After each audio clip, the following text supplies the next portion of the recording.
Assalamualaikum warahmatullahi wabarakatuh. Apa kabar anak-anak hebat Surabaya sekalian? Semoga Ibu harapkan kalian selalu dalam keadaan sehat walafiat. Di masa pandemi yang seperti ini, Ibu himbau agar kalian selalu menjaga protokol kesehatan dengan selalu mencuci tangan sebelum melakukan kegiatan dan selalu menggunakan masker ketika berada di luar rumah. Nah, pada pagi hari ini sebelum kita memulai pembelajaran, marilah kita berdoa menurut agama dan kepercayaan masing-masing. Berdoa dimulai. Berdoa selesai.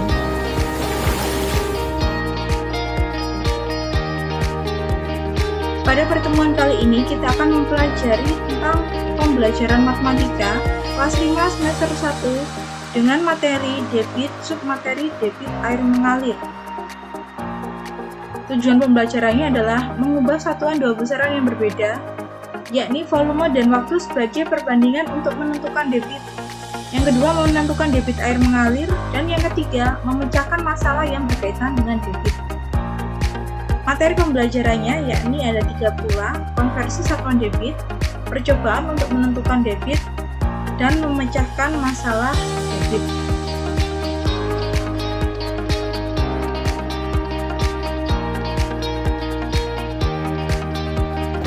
Jadi anak-anak, pada pagi hari ini kita akan melakukan percobaan mengenai debit air. Beberapa benda yang bisa kalian temukan di rumah yang bisa digunakan untuk percobaan seperti galon air ini dengan pompa airnya, dan juga satu botol air mineral, maksud saya botol bekas air mineral ukuran kurang lebih 1,5 liter, dan juga jika kalian memiliki stopwatch atau penghitung waktu bisa kalian gunakan untuk menentukan satuan waktunya. Tapi jika kalian tidak memiliki stopwatch, bisa kalian menggunakan HP pada aplikasi stopwatch-nya. Langkah-langkahnya yang pertama adalah botol ini kita buka, dan kemudian kita isi menggunakan pompa air ini. Jadi pengamatannya ini berlangsung 2 kali kegiatan, tapi berlangsung satu waktu. Jadi ketika air ini sudah sampai batas ujungnya, lalu kita matikan satuan waktu pada stopwatch-nya. Kita coba saja dulu.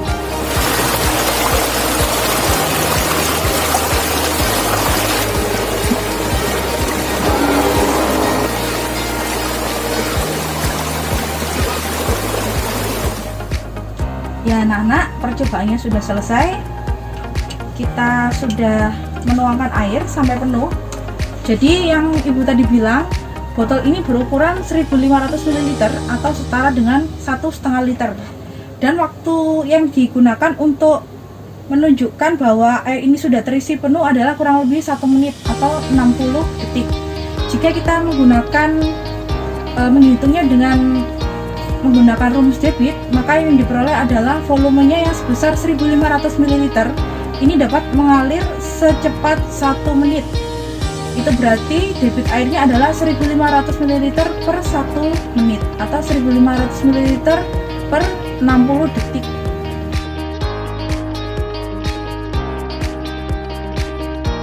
Coba amati gambar di samping. Tentunya kalian sudah sering melihat ini ya, karena ini sudah pasti ada di rumah kalian masing-masing. Ini adalah gambar bak mandi yang berisikan air, yang di dalamnya atau di atasnya itu air itu dialirkan menggunakan keran air, atau keran air itu sendiri dialirkan dengan pompa air. Coba kalian perhatikan lebih lanjut lagi. Pernahkah kalian bermain keran air dengan membukanya secara penuh maupun sedikit? Kira-kira pernah tidak ya? Nah, oke. Kalau kalian pernah diminta, bukan hanya bermain keran air ya, mungkin diminta orang tua kalian untuk menyalakan keran air. Tujuannya adalah supaya air dari keran itu bisa dialirkan di bak mandi kalian supaya terisi penuh. Lalu bagaimanakah banyaknya air yang mengalir saat keran dibuka penuh atau sedikit? Jadi maksudnya ketika keran air itu dibuka secara penuh, putarannya dibuka secara penuh atau utuh, nah, air yang dialirkan itu volumenya atau banyaknya itu sedikit ataukah banyak kira-kira kalau dibukanya secara penuh atau secara maksimal? Ya oke, dibuka secara penuh berarti mengalirnya banyak. Berarti ketika dibukanya sedikit atau sebagian atau beberapa, volume airnya yang dialirkan, ya yang dialirkan volumenya sedikit. Lalu bagaimanakah jika dengan membuka penuh atau sedikit keran mempengaruhi volume air? Maka bagaimana kaitannya dengan kecepatan alirannya? Jadi maksudnya, kalau tadi membukanya penuh, volumenya banyak. Kalau kita membukanya tidak penuh atau sedikit, volumenya sedikit. Kalau sekarang ketika guru minta kalian membukanya penuh, lajunya itu cepat atau lambat? Ya, cepat. Karena cepat, akhirnya volumenya menjadi lebih besar. Lalu kalau misalnya Bu Guru minta kalian untuk membuka keran air itu dengan posisi yang tidak terlalu penuh atau tidak terlalu terbuka lebar, jadi putarannya sedikit atau tidak maksimal, bagaimana kecepatannya? Ya, benar sekali. Jadi kecepatannya pun juga menjadi ikut lambat. Dari sini kan berarti antara volume dengan kecepatan itu sama ya, maksudnya sama itu seimbang. Ketika volumenya cepat, volumenya besar, maka kecepatannya pun juga ikut besar. Ketika volumenya sedikit atau kecil, kecepatannya pun juga sedikit. Lalu untuk membuktikannya apakah penjelasan itu benar, mari kita simak tayangan video ketika membuka keran air. Nah, ini adalah percobaan singkat ketika membuka keran air dengan posisi putaran keran yang berbeda. Seperti ini. Ini ada keran air yang ada di rumah Bu Guru, tanda hitam ini sebagai penandanya. Ketika Bu Guru putar 180 derajat, bagaimanakah volume yang dialirkan dan lajunya? Dan ketika Bu Guru nanti mau memutarnya hanya 45 derajat dari sini sampai sini, bagaimanakah lajunya? Dan ketika Bu Guru memutarnya 90 derajat, bagaimanakah laju dan volumenya? Mari kita lihat tayangan berikut ini.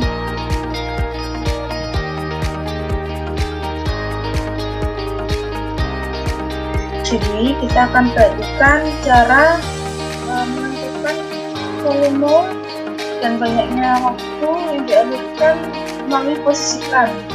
Kita lihat bagian yang ada talinya ini sebagai penanda bahwa posisi awalnya. Jadi kita akan putar sebesar 45, 90, dan 180 derajat. Ini penandanya kita beri di bagian warna tali hitam. Ketika dia diputar 180 derajat, bergesernya ke sebelah kanan. Dan ketika diputar sebesar 90 derajat, bergesernya ke arah selatan. Dan jika dia itu diputar sebesar 45 derajat, hanya bergeser ke samping saja, seperempat bijian saja. Oke, kita langsung lihat saja. Kita putar. Ini besar putaran volume air yang dialirkan ketika putarannya 45 derajat. Coba kita lihat ketika posisi putarannya 90 derajat. Kita bandingkan volume atau debit air yang dialirkan. Dan ini posisi putaran maksimalnya ketika 180 derajat. Nah, itu tadi tayangan videonya. Sekarang waktunya kalian untuk mengumpulkan data. Kalian bisa melakukan percobaan tadi di rumah kalian, karena Bu Guru sendiri pun juga tidak tahu putaran keran yang ada di rumah kalian seberapa. Tapi kita lakukan saja. Lakukan percobaan di rumah menggunakan botol bekas ukuran 1,5 liter. Jadi botol air mineral bekas yang ukuran besar itu. Terus silakan kalian catat data yang kalian temukan pada tabel sebelumnya. Mintalah bantuan keluarga atau teman-teman untuk memutar keran atau mengukur waktu. Gunakan stopwatch dan penghitung waktu yang diukur selama 5 detik. Jadi kalian bisa minta bantuan orang tua kalian, atau teman kalian, atau saudara kalian. Ada yang bertugas melihat waktu, jadi dengan stopwatch, jadi dilihat waktunya dari 1 sampai 5 detik itu terus berhenti. Nah, ketika sudah berhenti itu tadi air yang mengalir pada botol itu dengan posisi putaran kerannya itu 45 derajat, itu kamu tutup kerannya, langsung kamu tutup ketika sudah 5 detik. Nah, itu nanti kamu beri penanda pada botolnya itu, ketinggian airnya itu atau volumenya itu sudah berapa mililiter. Ketika 90 liter volumenya berapa mililiter, dan ketika 180 derajat volumenya berapa mililiter. Nanti kamu ubah atau kamu konversikan menjadi satuan liter. Bagaimana ya Bu? Kan saya belum diajari. Nanti kamu bisa lihat tayangan pada slide berikutnya.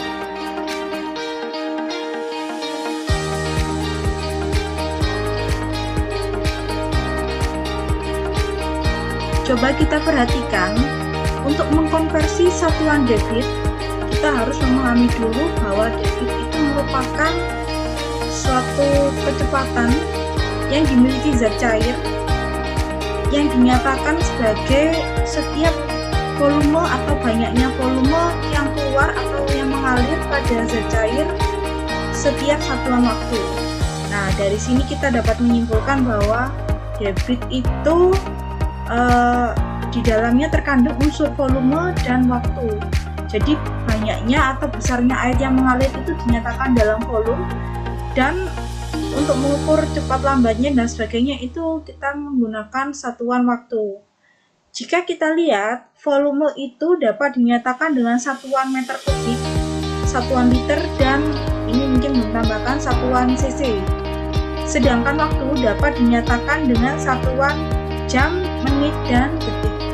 Nah, kita akan mempelajari satuan volume yang berupa meter kubik.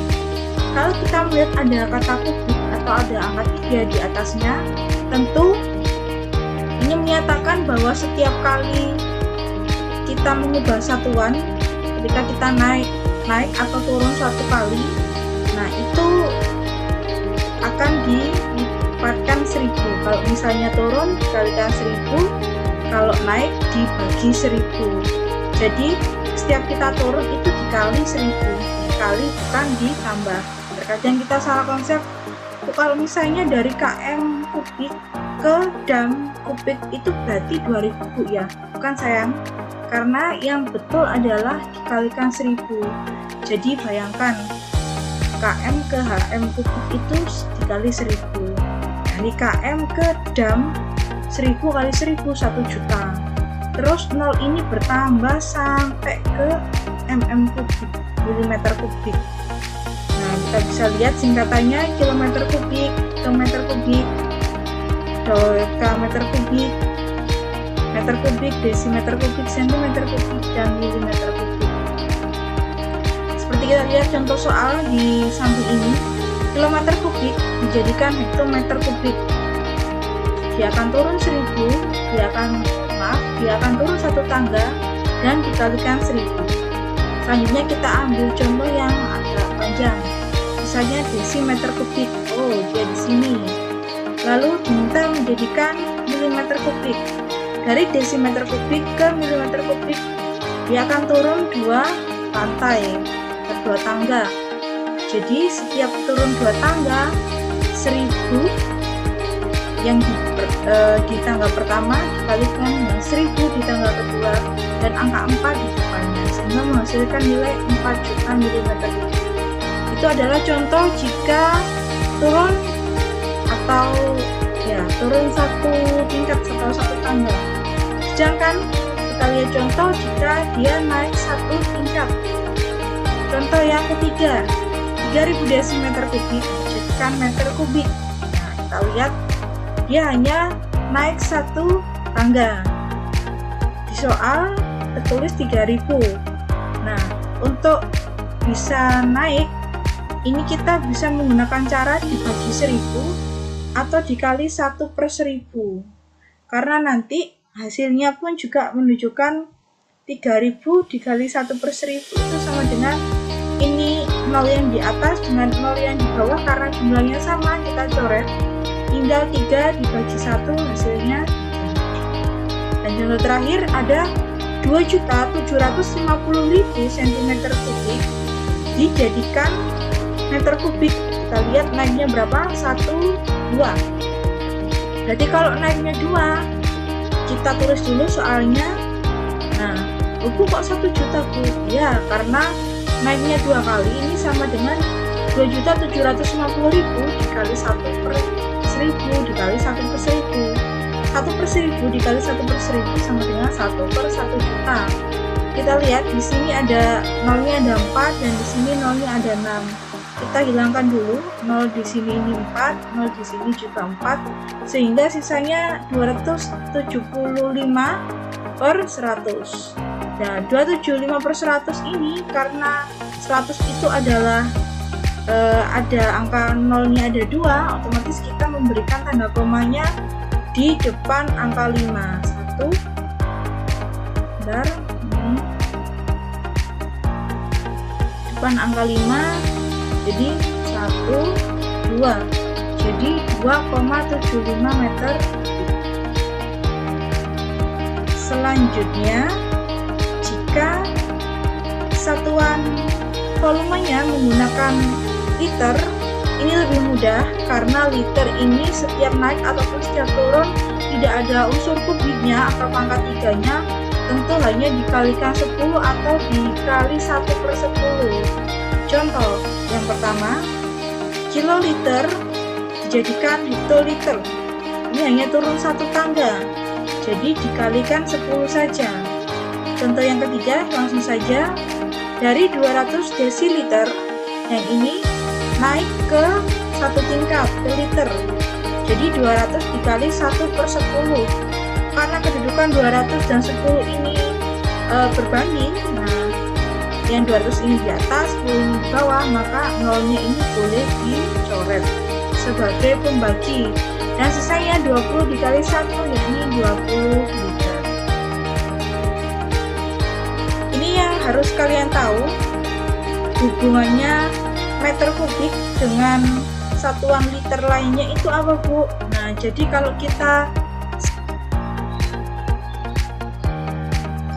ini adalah salah satu cara mengonversi satuan volume dengan menggunakan sistem tabel ya. Kalau biasanya yang sering kita pelajari menggunakan sistem tangga, nah kali ini kita memudahkannya menggunakan sistem tabel atau kotak seperti ini. Masih sama, kita terlebih dahulu membuat 7 kolom dengan menuliskan satuannya dari KL, HL, DAL, LDL, CL sampai ml. Ini untuk keluarganya yang liter tanpa ada embel-embel kubik. Kita sepakati ketika dia bergeser ke kanan akan dikalikan 10, dan ketika bergeser ke kiri akan dibagi 10. Langsung saja kita ambil contoh yang pertama. 28 kiloliter dikali sentiliter. Dia bergeser sejumlah berapa ya? Kita hitung 1, 2, 3, 4, 5. Ya, dia bergeser sejauh 5 kotak. Ketika 5 kotak, karena satu kotaknya dikali 10, berarti 5 kotak, 5 dikali nolnya ada 5, bukan 5 kali 10 ya, nolnya ini bertambah ya, 10 pangkat 5 maksudnya, bukan 5 kali 10. 10 pangkat 5 berarti 100.000, jadi 98 dikali 100. Jadi terkadang yang anak-anak salah konsep, bukan berarti bergeser 5 kotak, 2 kotak itu 2 dikali 10 atau 3 kali 10, 5 kali 10, tapi dipangkatkan sejumlah berapa dia bergeser. Sekarang yang kedua, kita lihat contohnya 525.000. Kita tulis di sebelah sini. Dari CL ke DAL dia bergeser sejumlah 1, 2, 3, bergeser 3. Otomatis ketika bergeser 3 dia akan dibagi 1000 karena 10 dipangkatkan 3. Nolnya ini yang tadinya ada 3 hilang 3, jadi tinggal 520. Kita lihat pergeserannya ketika di DL bilang 1, jadi 52500. Ketika di liter bilang 1 lagi menjadi 5250. Dan ketika di DAL dia menjadi 525. Sama halnya dengan caranya masih sama. Ketika satuan volumenya ini pangkat 3 atau kubik, hanya yang membedakan jumlahnya, jumlah nolnya ini saja. Ketika bergeser satu kotak kali 1000 dan bergeser ke kiri satu kotak bagi 1000.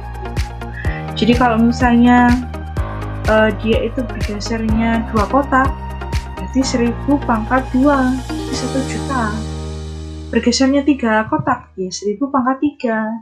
Jadi ketika bergeser itu bukan dikali ya, tapi lebih pada dipangkatkan sejumlah berapa ia bergeser. Sama contohnya seperti tadi cara pengerjaannya, kita tulis dulu soalnya, baru kita tambahkan atau kita kurangi berdasarkan posisi dan letaknya. Seperti itu. Mudah bukan?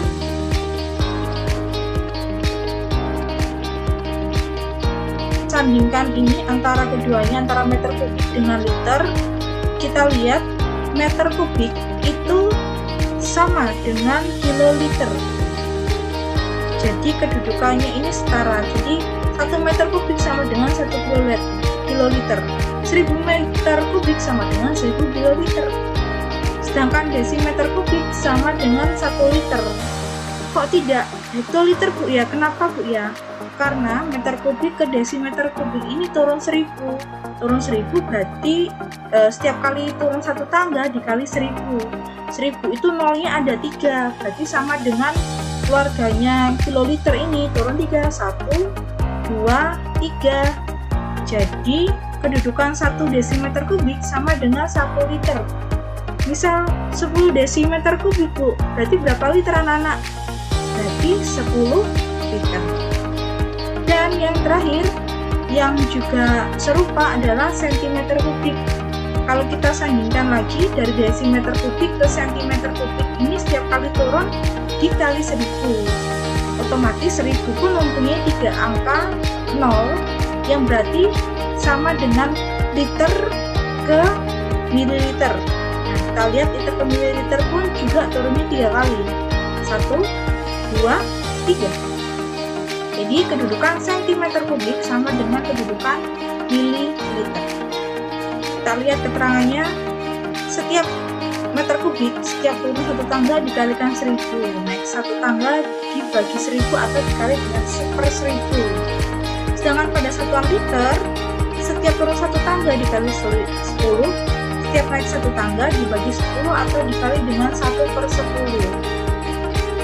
Nah, ini seperti contohnya, bisa kalian lihat. Sama seperti yang guru jelaskan tadi. Ini adalah hubungan ketiganya itu adalah yang berhubungan adalah meter kubik sama dengan kiloliter, desimeter kubik sama dengan 1 liter, 1 cm kubik sama dengan 1 mililiter sama dengan 1 cc.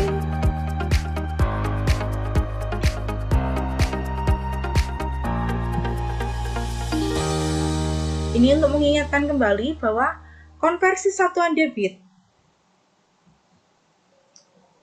itu merupakan perbandingan volume dan waktu.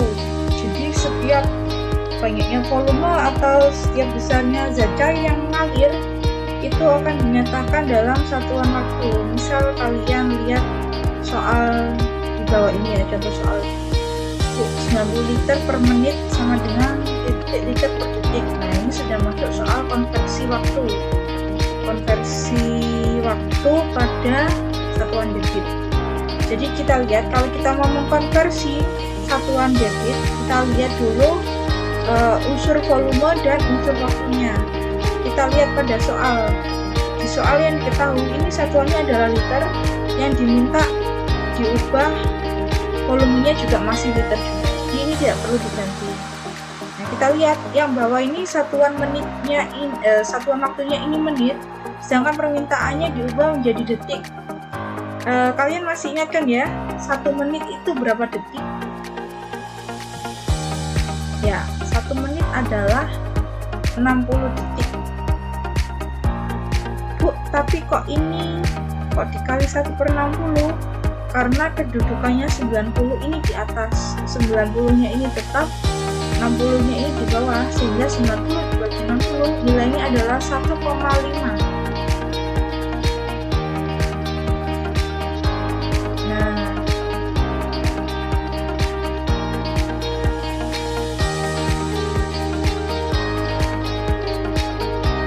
Setelah kalian belajar mengenai konversi satuan debit dan sudah melihat praktek yang Ibu lakukan di awal pembelajaran tadi, kalian bisa membuktikan dengan melakukan percobaan sederhana, yaitu dengan membuat percobaan untuk menentukan debit.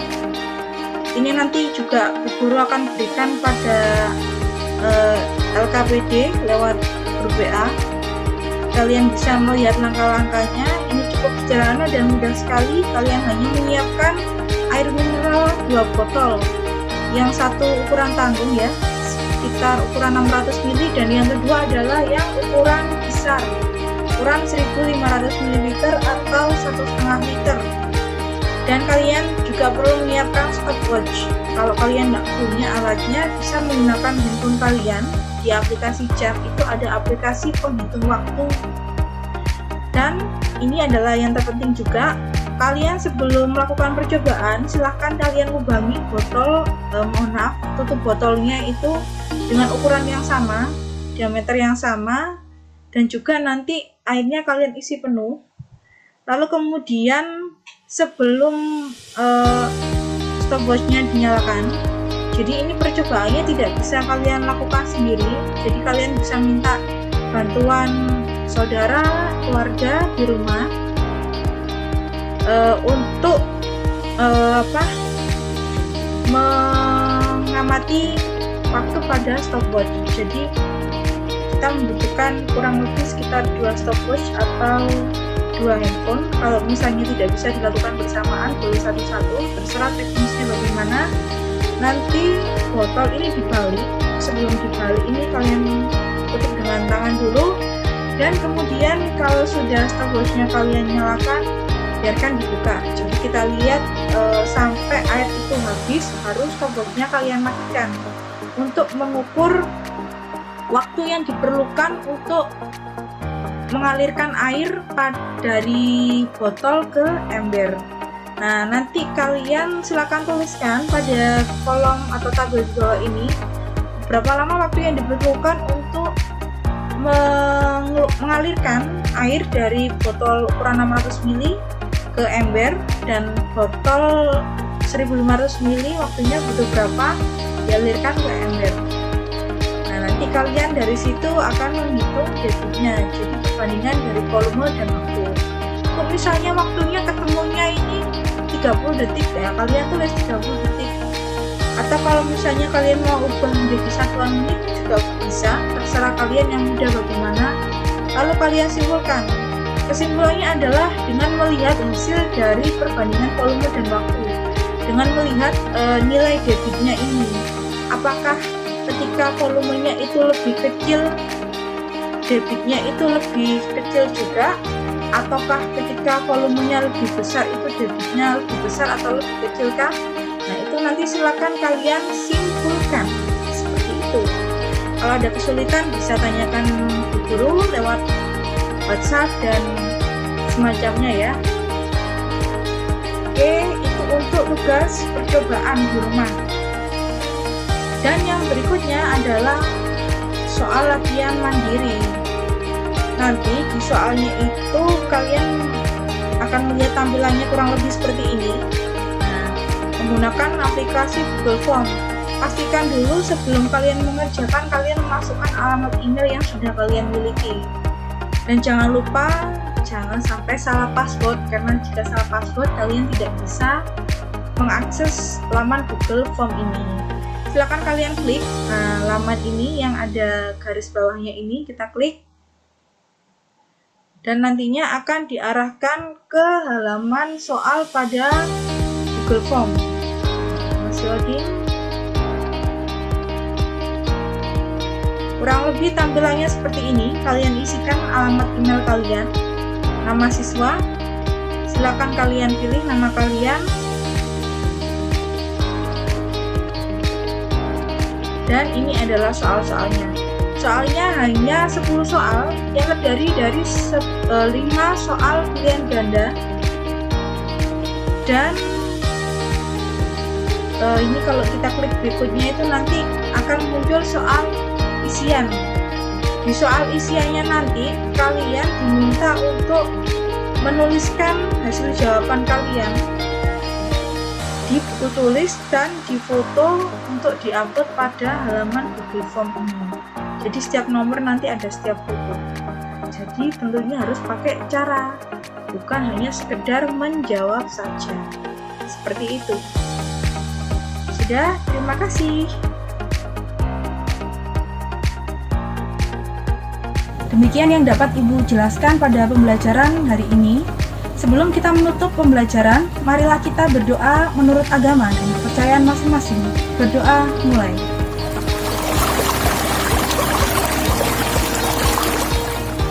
Berdoa selesai. Terima kasih anak-anak setelah menonton video pada pembelajaran hari ini. Semoga bermanfaat. Sampai jumpa di lain kesempatan dan wassalamualaikum warahmatullahi wabarakatuh.